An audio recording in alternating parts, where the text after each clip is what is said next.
Super, super, super boa noite. Olha aqui a TV RMQB, a TV de toda terça e quinta às 18 e 17. Um prazer estar com você aqui mais nessa quinta-feira. Infelizmente, na terça-feira, nós tivemos um problema sério, né? Sério aqui de internet. Simplesmente meu condomínio inteirinho ficou sem sinal e aí eu não consegui estar aqui, voltando somente às 7 e pouco da noite. Ainda bem, porque foi o primeiro dia do Open Mentoring e se não tivesse internet ia ser um negócio de louco. Então, eu estava desesperada, quase pedindo apoio para estar com você aí na sua casa para poder fazer a transmissão do Open Mentoring. Jesus, pensa como é que a pessoa ficou, né? Bom, então enquanto aí a gente está esperando um pouco, né, para você chegar e tudo, clicar aí no link, ativar tudo certinho. Eu já estou aproveitando e dando esse oizão geral aqui para você. Hoje à noite vai ser muito especial. Vai ser uma noite de debate. E você sabe como funciona um debate. Um debate tem opiniões diferentes. E nessa noite eu não podia deixar de convidar as líderes, né? As líderes oficiais da Rede Mulheres que Decidem. Então, são líderes de diversas cidades aqui, inclusive de estados diferentes, que vêm para poder contribuir com as suas opiniões. Então, o que é muito bacana aqui é que a gente já percebeu ali nos bastidores, né, no estúdio, nos bastidores, que tem opiniões muito diferentes e que isso vai ser muito bacana para que a gente possa exercitar aqui, inclusive, esses pontos de vistas, né, de A, de B, de C, enfim. Então, hoje à noite é bastante especial aí para elas, né, e eu, como representante da rede também aqui, vai ser um prazer estar pertinho das líderes oficiais da rede Mulheres que Decidem. Essas mulheres incríveis que têm como missão levar, através da educação corporativa, a missão de transformar você, mulher empreendedora, num novo mindset, né? Transformando-se, então, na protagonista do seu negócio, da sua vida. Isso é gostoso demais, né? Adoro. Bom, então vamos começar? Quero já trazer para você, em primeiríssima aqui, vou convidar a Doroteia, a Maria Doroteia, ela é de São Paulo. Seja bem-vinda! Obrigada, Pri. Boa noite, pessoal. Um prazer estar aqui com vocês. Sabe, eu confesso que eu não estou acostumada, né, a participar de debates, mas assim, eu achei que eu estava muito apática, né? Eu, enquanto educadora corporativa, eu tinha a obrigação de dar a minha opinião. Então, muito obrigada pela oportunidade, Pri. Estou muito feliz. Vamos lá, primeiro debate não combinado, tá, gente? Isso que é gostoso, tá? Porque, tipo, pra Exatamente. fora ou pra frente, não é? A gente só tava ali vendo ali quem é a favor e quem não é e tal, pra gente poder organizar aqui. Mas isso que é muito legal. Eu não tenho a menor ideia qual é a opinião da Doroteia em relação ao que vai vir aqui através das perguntas. Isso é muito legal, né? Eu só sei o que ela falou ali no bastidor, se pontuando A e B, daqui a pouquinho você vai saber. Certo, Dorô? Exatamente. Quero convidar agora aqui, também de São Paulo, da Moca, a Maria Pereira. Cadê você? Boa noite. Estou muito feliz, Pri, de estar aqui. Obrigada pelo convite. Eu também, assim como a Doroteia, não estou acostumada, mas estou cada dia mais me desafiando a participar de debates, de live que a gente está fazendo aí. Eu acho importante esse posicionamento, principalmente agora com a rede. Então, obrigada pelo convite. Bora lá, que delícia, seja muito bem-vinda mesmo. E continuando aí em São Paulo ainda, trago para vocês aqui a Ivânia de Cabreúva. Cadê a Ivânia? Ah, que delícia! Boa noite, Ivânia! Acho que o microfone dela está desativado. A gente não está te ouvindo, acho que você precisa ligar o seu microfone. Tem um foninho aí embaixo, você precisa desmutar ele. Clica nele, Ivânia. Está ouvindo? Se tiver no computador, no seu lado esquerdo, embaixo do seu lado esquerdo. Tem um microfoninho assim, escrito mute embaixo. Achou? Bom, ela deve estar se resolvendo ali. Então, continuando, né? Enquanto a Ivânia está lá se preparando, daqui a pouquinho ela está com a gente. Eu quero convidar, então, a Edna, nossa líder lá de Belo Horizonte, gente. Agora a gente está lá em Belo Horizonte. Mineiro. É Belo Horizonte, meu!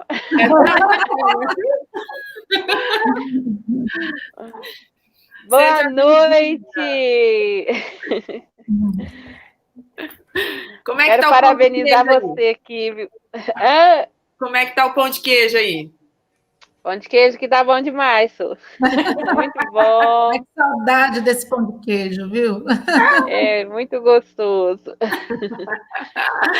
Olha que delícia, quanta mulher poderosa aqui hoje. E a Ivânia, estúdio, Ivânia conseguiu aí ligar o áudio?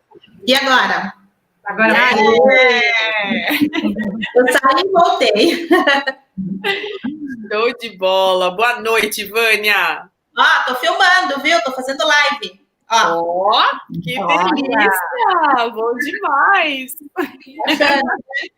Tá saindo tudo aí. Coisa boa. Boa noite, boa noite, boa noite. Acho que tá tudo certo, então, aqui no estúdio. Sei que já tem gente chegando aí, falando oiê, oi. Que bom que vocês estão aqui. Então, a gente vai começar o nosso debate. Eu quero já trazer aí para todo mundo, antes até de... Sei que, como eu disse, né, todas aqui são líderes, são educadoras corporativas, e elas também têm as suas formações. Então, bem rapidinho, eu gostaria que cada uma de vocês se apresentassem aí formalmente, tá? Então, começando com você, Doroteia, por favor. Então. Meu nome é Doroteia Mendes, né? Eu sou uma empreendedora contábil que simplifica a contabilidade para a mulher empresária. Proprietária da Agile Contabilidade há mais de 20 anos. Uau, que coisa boa. E nossa líder, olha só, só tem líder. Mulheres que decidem. Bom demais. E você, Maria Pereira? Fala de você. Oi, Pri, eu sou a Maria Pereira, eu sou educadora corporativa também da rede, mas eu sou psicóloga, sou coaching e sou especialista em liderança feminina. Uau, arrasou, coisa boa, olha só, tá vendo? Ao quadrado aqui, ao quadrado aqui o negócio. E você, Ivânia? Bom, eu sou Ivânia Rodrigues, também sou psicóloga clínica e organizacional, sou líder oficial da Rede Mulheres que Decidem, educadora corporativa, e eu te ajudo a curar suas feridas emocionais e sou especialista em autoestima e relacionamento. Pensa o quê? Não é fraco não essa mulherada aqui, gente. Agora vamos sair aqui de São Paulo e vou dar um pulinho lá em Belo Horizonte, Minas Gerais, com a Edna. Então, eu sou Master Coach, eu tenho especialização em terapia comportamental, estudando também os perfis comportamentais e também uma educadora na rede da mulher que decide. Tá vendo? É assim. Olha, a Doroteia saiu aqui, não sei o que aconteceu, pode ter sido sinal, mas não tem problema, a gente vai continuando aqui. E bem, para a gente começar o nosso debate, o assunto dessa noite é sobre o isolamento social. Diante de todo esse tempo que a gente já está aí, né, ou seja, cumprindo todos os protocolos exigidos pela OMS, pelos dominadores ou os governantes de cada país, de cada estado, de cada cidade, chegando a mais de 2 meses aí, meio, né, de isolamento, eu quero então saber de vocês qual é a opinião, né, se vocês são a favor ou contra o isolamento e por quê? Então, quero começar já com você, Edna. Então, que bom, né? Nós estamos aqui falando sobre o que nós estamos vivendo no dia de hoje. Eu, a princípio, quando começou, eu fiquei meio assim na dúvida se eu ficava a favor, se eu ficava contra. E hoje, depois de tudo que eu estudei, que eu pesquisei, que eu vi com os meus próprios olhos, né? Hoje eu sou contra o isolamento social. Eu sou a favor de sairmos, de trabalharmos. Eu vejo hoje, né, muitos aí sofrendo, né, na pele o que é né, a falta do comércio, tenho vivido com muitas amigas, muitas mulheres que trabalharam junto comigo aqui, né, no empreendedorismo, que hoje estão à mercê do sofrimento financeiro. Então, um dos exemplos que eu vou citar aqui, é a feira. Nós temos uma feira, né, considerada uma das maiores feiras do Brasil, Feira Hippie, que é em Belo Horizonte, aqui, são todos os domingos. Então, tem pessoas aí que trabalhava todos os domingos, tirava uma renda muito boa. Hoje, estão dependendo de uma cesta básica, dependendo de alguém para fazer uma vaquinha para pagar a luz, pagar a água. Então, é uma coisa que leva a gente a pensar no sair do isolamento. Ok. E para você, Maria, qual a sua opinião? Pri, eu sou a favor do isolamento. O meu olhar sobre isso, na verdade, a gente tem que voltar lá atrás. Eu sou a favor do isolamento, mas eu entendo a situação econômica também. Só que antes disso, quando a crise chegou aqui no Brasil, a gente estava vivendo exemplos de outros países e como eles estavam lidando com isso. Se a gente tivesse, por exemplo, aqui no Brasil, políticas públicas, né, não vou nem falar nomes, mas se a gente tivesse políticas sérias e entendesse a crise como realmente, a pandemia como realmente ela é uma crise de saúde pública. Ela não é uma crise financeira, ela se tornou uma crise financeira por conta da crise da saúde, né? Se a gente tivesse feito esse isolamento muito mais sério no começo, talvez a gente não teria ficado tanto tempo do jeito que a gente ficou, sem ter efetivamente esses números que a gente tem hoje. A gente está aí com mais de 1.000 mortes por dia. Gente, vocês têm noção do que é isso? É situação de guerra. Imagine enterrar mais de 1.000 pessoas por dia, pensando no ser humano, né? E eu, como psicóloga, eu tenho muito esse olhar do ser humano. É claro que eu entendo, foi o que a Edna falou. Tem muita gente que está passando necessidade?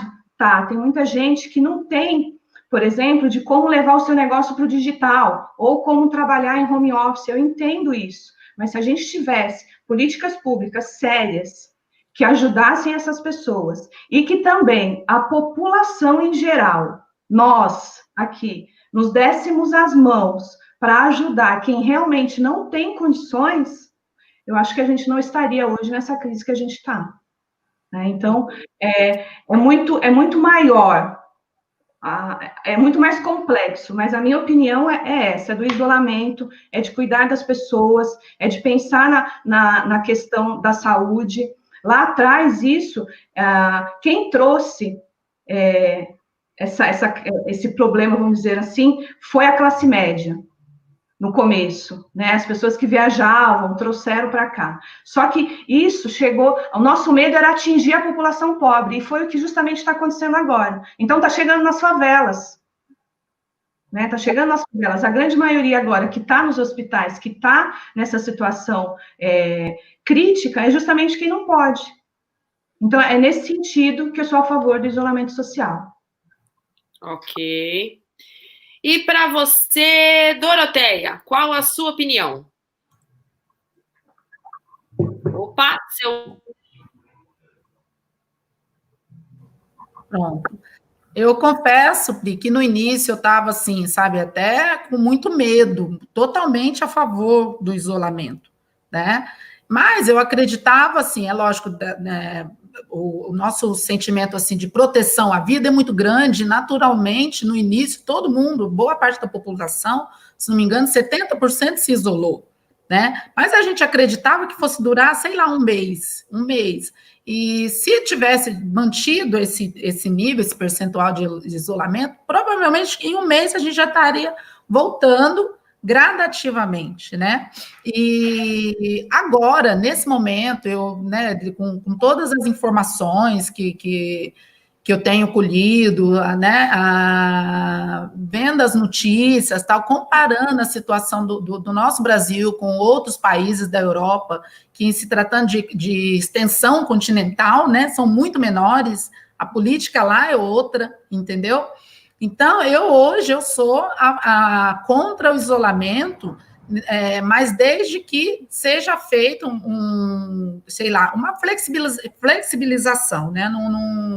Eu entendo que nesse momento é possível sim, apesar do que a Maria falou, dos números de morte e tal, com consciência, com cuidado, tomando os devidos cuidados, é possível sim sair do isolamento.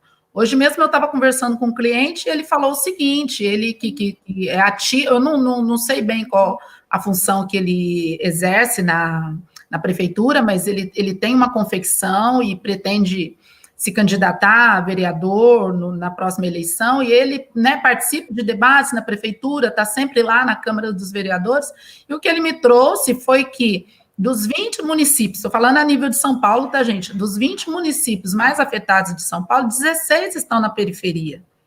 Então, assim, eu acho que deveriam ter medidas para conter a doença nesses locais, entendeu? Umas medidas mais enérgicas, é lógico que, como a Maria, né, a Edna falou, no caso, as pessoas passando dificuldade, então teria que dar condições para essas pessoas desses bairros ficarem em quarentena de maneira digna, entendeu?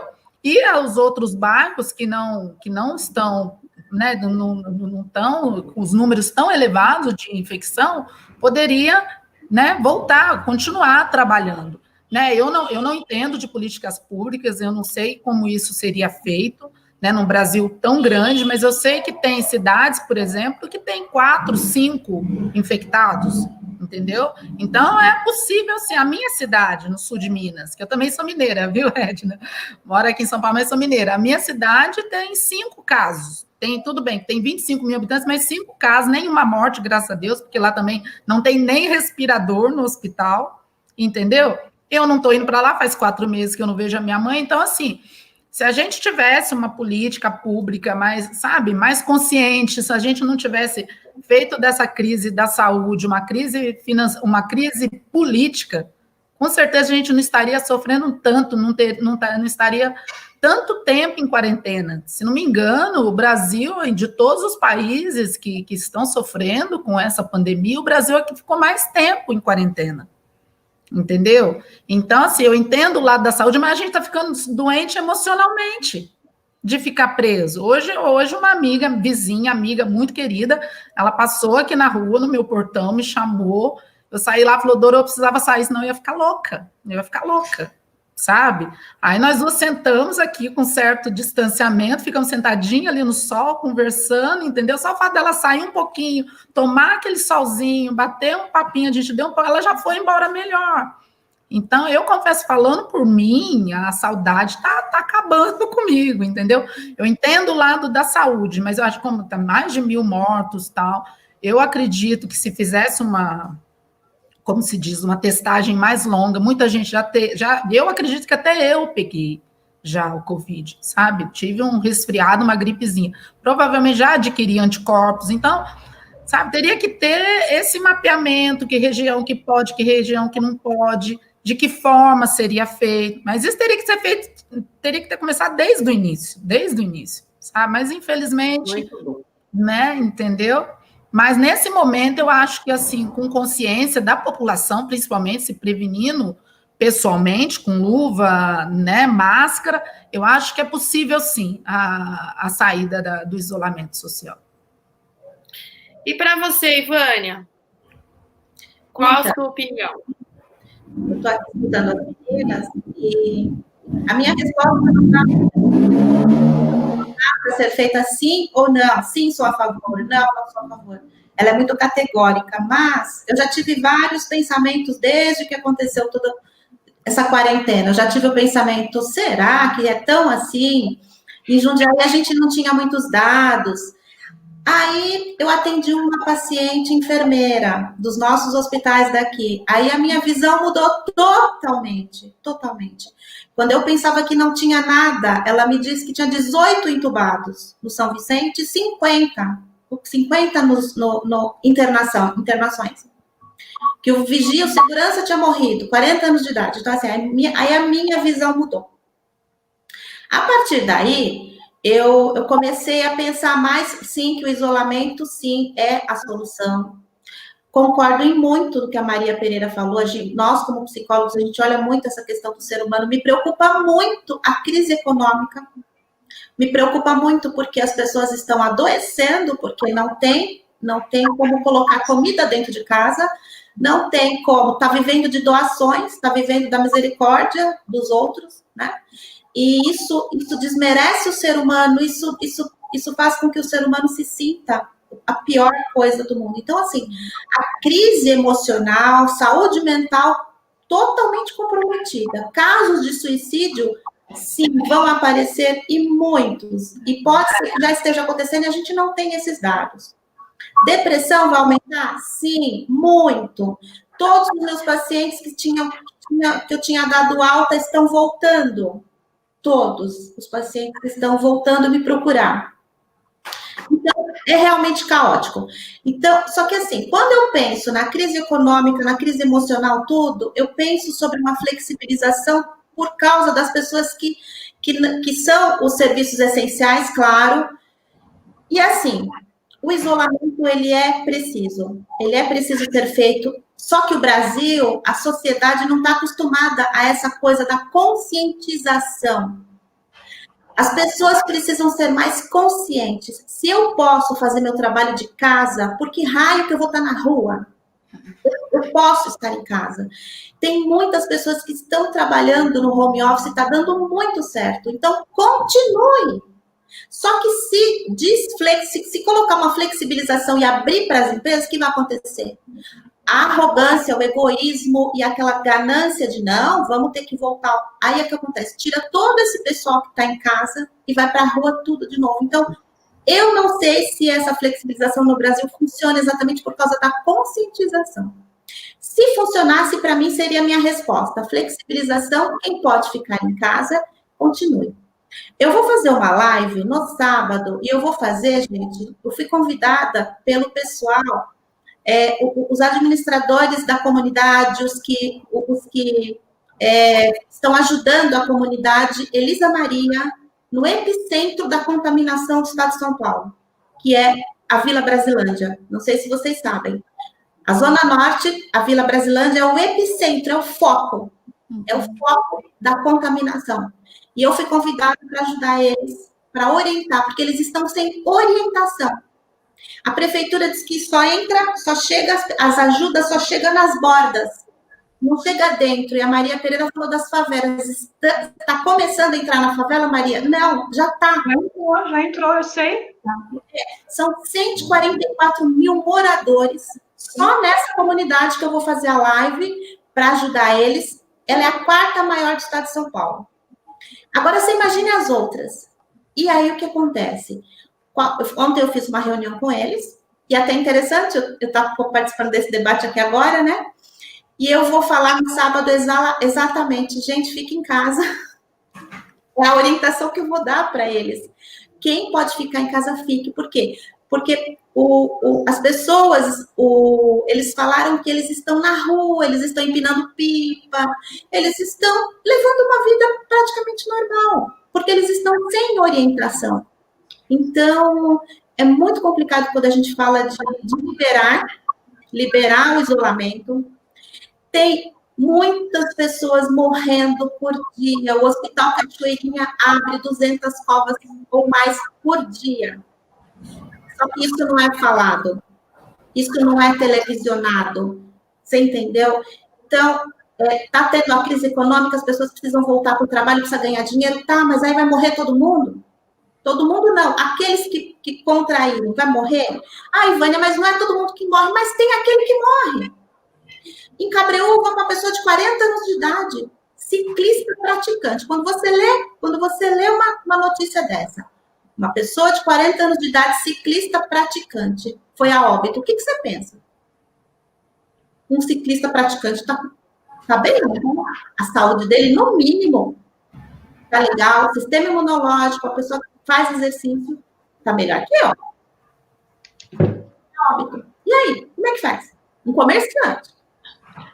Aliás, uma das coisas que a gente vê, né, diante dos pontos de vista, né, que cada uma trouxe um ponto de vista, acho que a gente, de fato, está vivendo uma situação bastante complicada, né, em relação ao mundo, em relação ao planeta, em relação a tudo que está acontecendo, pessoas que não estão tendo informação, como a Ivânia traz, pessoas que têm informação e que continuam fazendo de conta que, não, né, que nada está acontecendo. Então, acho que cada vez mais a gente traz um ponto aí bastante importante, que é a empatia, né? E aí, falar sobre empatia é falar sobre cultura, né? A gente sabe que a gente, por ser um país muito continental, né, muito abrangente, ou seja, não dá para a gente olhar, né, o tamanho que a gente tem de país e imaginar, né, tamanhas distâncias, os disparates e tudo mais, que a gente vai levar essa doença da mesma forma.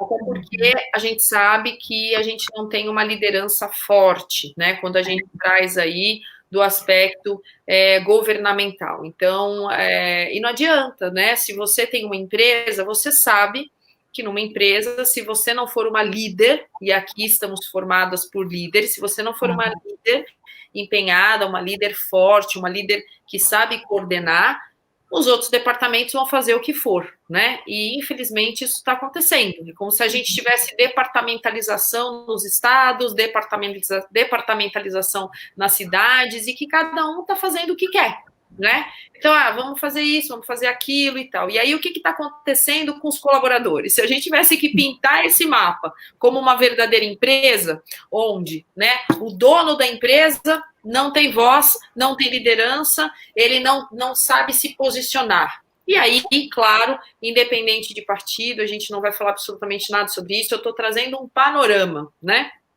E aí você tem os chefes de departamento, que cada um está puxando sardinha para o seu orçamento, né? Então, assim, eu tenho um orçamento, quem já trabalhou em multinacional sabe que é assim que funciona. E aí você tem os colaboradores, coitadinhos, que estão lá recebendo cada uma informação. Um está dizendo, fique em casa, o outro saia de casa, o outro, se você passar da porta, é capaz de você morrer, se você voltar para sua casa, você perde seu emprego, né? Talvez quando você chegar na sua casa, você já não tenha comida e nem emprego. Então, o que está acontecendo? É uma algazarra, né? Mas aí eu queria trazer uma reflexão, e eu gostaria de ouvir a opinião de vocês também.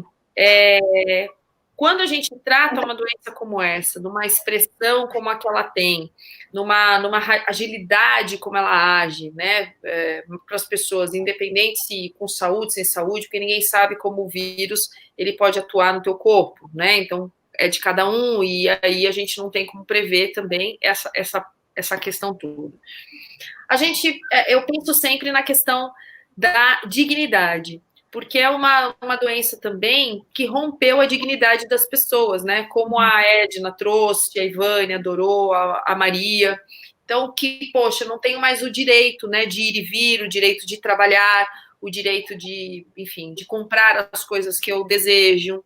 E aí eu queria a opinião de vocês em relação a como é que vocês enxergam a questão da doença, né, desse vírus, em se tratando da questão cultural, né? Então, como é que você, qual é a visão que você tem disso, né? Do vírus versus a nossa cultura.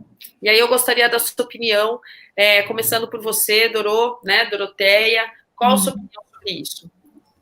Olha, eu entendo assim que o brasileiro é um povo muito caloroso, né? A gente está acostumado a viver em aglomeração, está acostumado com um abraço, entendeu? Mas, por outro lado, também é um povo muito, assim, generoso, né? A gente está sempre trabalhando a ajuda mútua, né? A gente, toda noite que eu assisto o Jornal Nacional, vejo as ações que as grandes empresas estão fazendo para ajudar as pessoas, né, que estão passando por dificuldades financeiras, entendeu? Eu acho que nesse momento que, lógico, né, a doença é grave, esse vírus não é brincadeira, entendeu? Mas eu acho que, dada o nosso jeito de ser, o que está adoecendo mais as pessoas é o isolamento, entendeu? É lógico que é como você mesmo falou, Pri, a gente aqui não tem um comandante, né, remando esse barco de maneira correta. E a gente nunca vai saber exatamente qual o número correto de infectados, né? A gente nunca ouve falar, quase nunca ouve falar a quantidade de pessoas que foram curadas, sabe? É sempre morte, morte, morte, infecção, infecção, infecção, entendeu? Eu tive dois casos aqui. A mãe de um amigo que foi internada, sabe? Ficou internada com suspeita de Covid. 8 dias depois que saiu o resultado do exame, não era Covid, foram ver, ela tinha tido 2 AVCs. 2 AVCs. E a minha amiga, que foi internada com falta de ar, dor na perna, estava com muita dor na batata da perna, chegou lá, fez 2 exames de Covid, deu Covid, ela ficou internada, teve alta, passou um tempo, teve de novo a falta de ar, tal, não sei o quê, foi para o hospital, olha, a dor na perna, na batata da perna continua, fizeram o exame, ela estava com trombose, embolia, já estava com embolia pulmonar. Então, assim, a Covid talvez nem tivesse levado ela para o hospital, o que levou ela para o hospital foi a trombose. Então, a gente nunca vai saber exatamente quais são esses números, e os números do exterior também. Será que realmente a China só teve os números que ela está divulgando? Você entendeu? Ser um país totalmente fechado. Então, assim, aqui no Brasil é difícil, porque, dado o nosso jeito de ser, o brasileiro gosta de estar junto, essa dificuldade financeira, que nós somos um país pobre, entendeu? Mas com a ajuda mútua, eu acho assim, um ajudando o outro, um fazendo a sua parte, sabe? Eu acho que a gente consegue, sim, sair desse isolamento com dignidade, com dignidade. É lógico que a Maria, que pode falar melhor que eu, enquanto psicóloga, a gente tem a nossa honra. Eu, graças a Deus, eu nunca precisei pedir um prato de comida, pedir uma cesta básica. Eu não sei como é isso, eu não posso falar com essa propriedade, entendeu? Porque as pessoas, às vezes, se sentem, né? É humilhante essa situação. Mas eu acho que a gente vai sair muito bem, porque o brasileiro é um povo muito trabalhador, muito criativo, sabe? A gente vai achar um meio, assim, de refazer nossos negócios, sabe? Achar uma forma de trabalhar o digital, entendeu? O povo é muito criativo. Eu vejo ações assim, ultimamente eu tenho procurado muito, né, Pri, aquele site Só Notícias Boas, e eu vejo coisas maravilhosas, inclusive até uma reportagem no Jornal Nacional que eu fiquei pasma, um cara que vendia cachorro-quente, ele pediu ajuda, que estava passando necessidade, depois de um tempo ele falou, olha, já ganhei dinheiro suficiente, não precisa mandar mais não. Eu achei isso lindo, lindo, lindo, lindo, sabe? Então é isso. Eu quero ouvir as colegas, né? Porque assim, eu não tenho opinião formada sobre isso, mas eu estou confiante que a gente vai conseguir, dado o nosso jeito de ser realmente. Ok. Então vamos lá. Deixa eu te ouvir um pouquinho também, Maria. Qual a sua opinião sobre isso? O Pri, pensando aí nessa questão da doença, né? E da cultura do país que a gente vive dentro de uma cultura workaholic, né? A única coisa que a gente sabe fazer é trabalhar, e a gente vive dentro dessa, principalmente nós que estamos aqui em São Paulo, a gente sabe que aqui não para, é 24 horas trabalhando, todo mundo, né? Nós somos um povo caloroso, que gosta de abraço, que gosta de festa, que gosta de sexta-feira estar no barzinho lá na Moca tomando uma cerveja, de estar com as amigas batendo papo. A gente vive essa loucura frenética do trabalho e do estudo e dos encontros. O Covid, ele veio num momento assim que ninguém esperava. Por mais que a gente já estivesse ouvindo isso de outros países, existe uma cultura no Brasil de achar que as coisas nunca vão chegar aqui. Não, isso acontece lá fora, isso não acontece aqui. É uma cultura do brasileiro isso. A mesma coisa, eu vou puxar um pouco aí, eu trabalhei por muitos anos dentro de organizações voltadas para a área de TI. E eu, pelo menos, escuto falar de home office pelo menos há uns 15 anos. Isso para a gente, dentro da área de TI, isso é normal. O trabalho em home office, a qualidade essa mudança de mindset, de que você pode ser produtivo em casa. E aqui no Brasil se falava muito nisso, mas isso não chegava para todo mundo. Então, existe uma questão cultural, acho que a Ivânia que falou isso, da questão das pessoas não... como foi que ela falou? As pessoas não terem, não receber informação, de não ter essa informação. Essa informação não chega para algumas pessoas. A Dorô falou em um determinado momento que existem alguns municípios aqui que são os mais pobres, que deveria fazer o isolamento para as pessoas não virem. Só que, Dorô, justamente essas pessoas que vêm para os grandes centros são as pessoas que estão na periferia. Então, você pega Osasco, você pega Guarulhos, você pega Guaianazes, vem todo mundo para cá. Tá? Vem todo mundo para cá. Então, assim, infelizmente, a informação, essa cultura, falta também um pouco também de educação em relação ao que está acontecendo. Se no começo do isolamento as pessoas realmente tivessem ficado em isolamento, as pessoas não ficaram, as pessoas não acreditavam. Então, essa cultura do brasileiro de achar que não, isso não vai acontecer comigo, isso é ruim. É por isso que a gente está com os números que a gente está também. Se a gente fosse mais consciente, mais disciplinado, talvez a gente não teria esses números, talvez a gente não estaria há tanto tempo em isolamento. Só que por conta de tudo isso que a Pri falou, dessa liderança que não existe, sabe? Da divisão de verba para o que é importante. Tá? Eu lembro que no começo do isolamento, eu tinha que ir no mercado, eu tinha que, às vezes, ir lá para o coworking, e eu encontrava um monte de gente na rua, sem proteção. Sabe? Na fila do supermercado, um encostando no outro. Então, eu vejo isso como falta de informação e de educação. Educação no sentido de que essa informação chegue para quem precisa. É justamente para essas pessoas. Tem uma amiga, Ivânia, da Brasilândia, uma psicóloga que trabalha com idoso que está com Covid. E agora ela está em casa. E ela é de lá. Né? Então, essa relação é complicada, e é complicada no sentido que tira realmente a dignidade de algumas pessoas. Mas se a gente tivesse aí políticas públicas, pessoas sérias, para olhar para isso, a gente vê aí pelo nosso ministro aí, que não para ninguém. Quem é que está cuidando da saúde? Quem está cuidando da saúde? Então, é um problema sério nesse sentido. É só por isso que eu sou a favor do isolamento. Porque não existe essa informação para todo mundo, esse cuidado para todo mundo, e também o cuidado com a dignidade no sentido de que a gente precisa trabalhar. E muita gente, os mais pobres, não tem essa possibilidade do home office. Eu sei que não tem. E esses, sim, precisam de políticas públicas mais fortes. Reais demorou um século para chegar a primeira parcela. Isso é um absurdo. E mesmo assim, muita gente não tem um celular para fazer o cadastro. Muitas vezes não tem instrução para fazer o cadastro. Então, quando eu falo que é uma questão de educação, uma questão de política pública, é nesse sentido, para as pessoas que realmente precisam. A população de classe média, ela tem essa informação. E mesmo tendo essa informação, ela pensa de uma forma só capitalista. Ela quer trabalhar, ela não se importa com o funcionário. O funcionário poderia estar trabalhando e poderia ser muito mais produtivo se ele ficasse em casa do que ele está no trabalho, mas o dono da empresa muitas vezes não pensa desse jeito.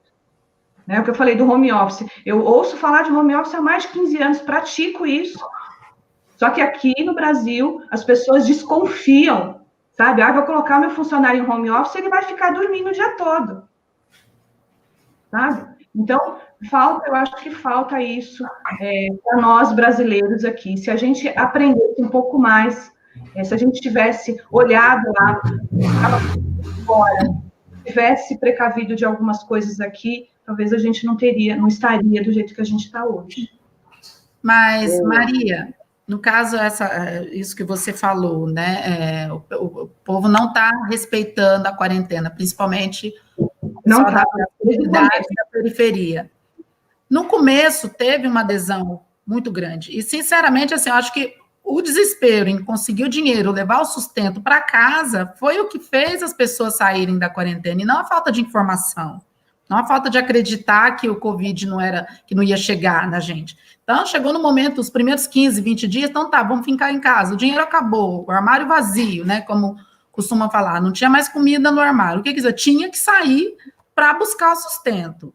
Entendeu? Eu acho que assim, a informação chega assim, o povo tem consciência sim, mas na hora que dói a barriga, na hora que você vê teu filho chorando, pedindo alguma coisa, precisando de alguma coisa, tem que sair para trabalhar, gente. Não tem como, entendeu? Não tem como. Sabe, a gente ajuda, as empresas, grandes empresas estão ajudando, a gente, né, o Instituto Mulheres que Decidem ajuda, fizemos aquela virada, cesta básica e tudo mais, mas a dignidade bate mais forte, por mais simples que seja a pessoa, entendeu? Menos conhecimento que tenha, peraí, mas, né, eu não estou sem comida, sem sustento, sem comida para meus filhos, eu preciso sair, preciso trabalhar. E aí que monta a feira livre, aí que monta a feira hippie, como a Edna falou, entendeu? Então, assim, eu acho que a informação está chegando sim, o povo tem consciência, mas ou eu morro de Covid ou eu morro de fome. Então, sai para a rua para trabalhar. Eu quero até aproveitar esse gancho. Pode falar, Edna, deixa eu só, antes de você completar, deixa eu só falar que a gente está no nosso tempo, infelizmente, né? A gente tem uma transmissão curtinha aí, eu sei que esse debate está gostoso demais, inclusive quero deixar aí para a gente voltar, né, e falar mais desse assunto, porque eu vejo o quanto o pessoal está contribuindo, eu estou aqui só acompanhando, né, as mensagens e tal, tem muita gente, enfim. Mas acho que assim, Edna, até para você concluir, quando você terminar a sua conclusão, então, aí a gente vai fazer as declarações finais aqui já, tá bom? Pode falar, mano. Então, que às vezes as pessoas falam, não, mas a Edna é a favor que as pessoas saem, tudo. Nós, mediante algumas argumentações propícias, igual nós fomos atrás de quando a gente ouvia, o hospital tal está com centenas de leitos cheios de pessoas com Covid. Aí nós juntamos uma equipe aqui, inclusive de enfermeiros, fomos até esses lugares, esses locais. Chegamos lá, não era o que eles estavam programando.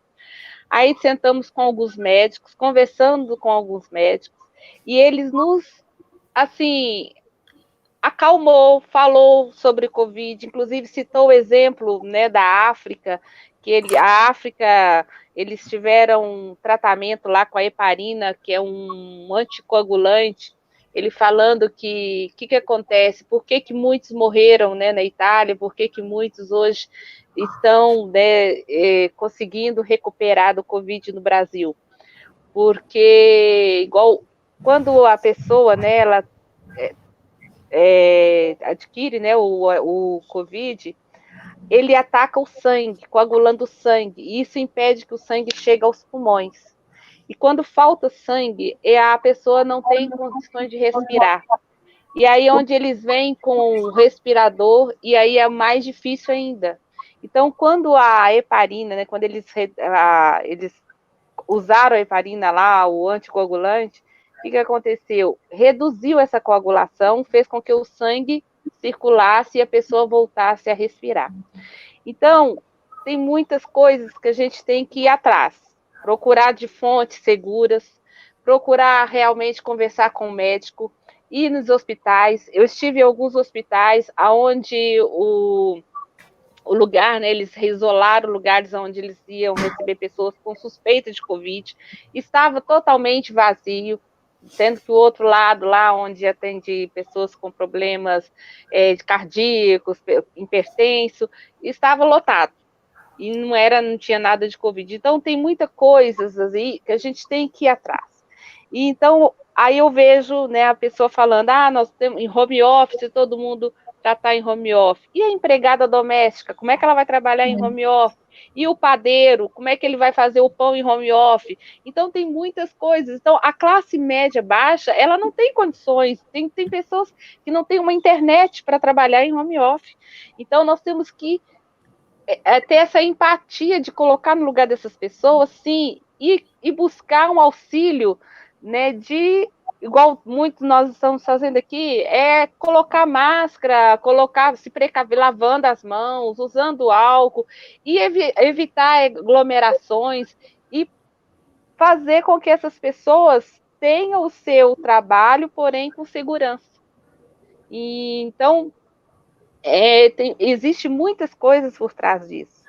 E exigir, né, meu parente teve o Covid e tudo, e chegar no hospital, pedir o médico, né? Nós tivemos aqui uma cliente nossa que ela teve o Covid, ela foi medicada, e aí o médico não ia colocar cloroquina, aí o pai dela falou assim, não, eu quero que aplique a cloroquina. Ele falou assim, mas no hospital não tem. Ele falou assim, eu vou comprar. Ele comprou, o médico foi e aplicou, e usou a cloroquina.